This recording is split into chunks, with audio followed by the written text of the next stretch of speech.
This is Array-1 frontPiece, and the problem reads, given an integer array of any length, return a new array of its first two elements. If the array is smaller than length 2, use whatever elements are present. So for this first example, the output is 1 and 2 because 1 and 2 are the first two elements of the input 1, 2, 3. However, the last example, the output is 1 because the array is smaller than length 2. Now, for this problem, I'm going to create an integer array called myArray and set that to have 2 rooms. Now, I'm going to check if nums.length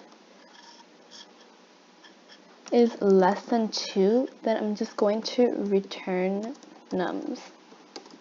Now, else, if the length is greater than or equal to 2, I'm going to set myArray at 0 to nums at 0, and myArray at 1, set that equal to nums at 1.